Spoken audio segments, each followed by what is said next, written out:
देखिए आज अपन chemical bonding वाला जो चैप्टर है उसमें देखेंगे कि जो केमिकल बॉन्ड का फॉर्मेशन हो रहा है वो कैसे हो रहा है।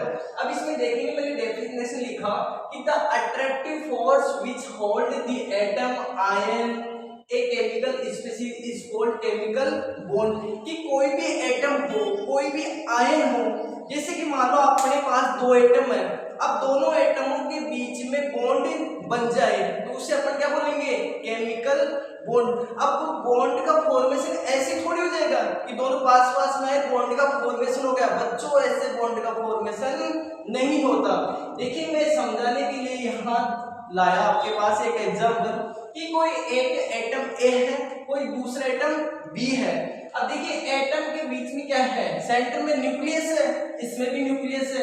अब जो एटम है उसमें न्यूक्लियस के बाहर सेल्स है। अब सेल्स में कौन होता है, सेल्स में होते हैं इलेक्ट्रॉन। ठीक है, अब मैं बात करूं कि मैं दोनों इन एटमों को पास पास में ला रहा हूं। अब क्या हो रहा है, दोनों न्यूक्लियस के बीच में क्या होगा, सेम चार्ज है तो रिपल्सन बहुत ही ज्यादा हो रहा है। अगर मैं इलेक्ट्रॉन की बात करूं तो इनके बीच में भी रिपल्सन हो रहा है। क्यों हो रहा है, क्योंकि सेम चार्ज है।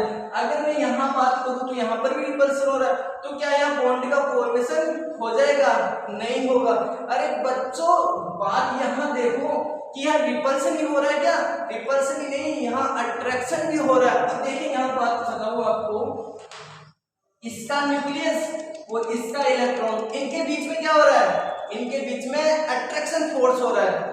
इसका इलेक्ट्रॉन इसका न्यूक्लियस, इनके बीच में क्या हो रहा है, अट्रैक्शन हो रहा है। अगर बॉन्ड का फॉर्मेशन होगा तो आपको पता है कि इसमें रिपल्सन भी हो रहा है, इसमें अट्रैक्शन भी हो रहा है। तो अब क्या होगा इसमें, देखिए अगर किसी भी बॉन्ड का फॉर्मेशन होगा तो उसमें क्या होगा, अट्रैक्टिव फोर्स का मान ज्यादा होगा। किसकी कंपेयर में, रिपल्सन फोर्स।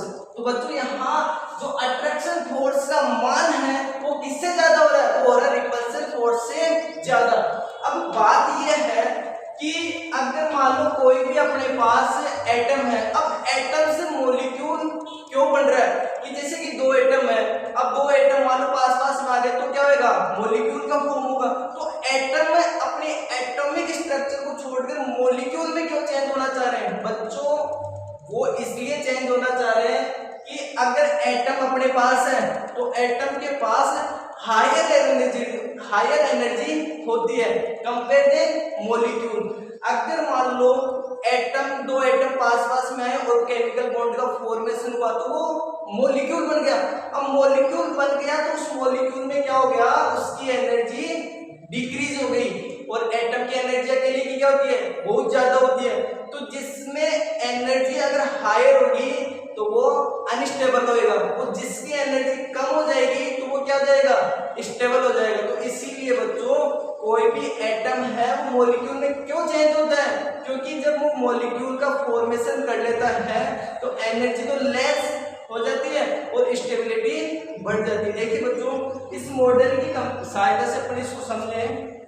देखिए मैंने बताया कि कोई भी आपके पास देखिए ये एक वन एटम है और ये भी टू सेकंड एटम है। अभी ये जो मैं ब्लैक वाला है इससे मैं समझा रहा हूँ कि ये क्या अपने पास न्यूक्लियस है, और जो ये येलो कलर है ये क्या है, इस न्यूक्लियस के चारों ओर क्या हो रहा है, ये कोई भी सेल्स है उसमें इलेक्ट्रॉन है।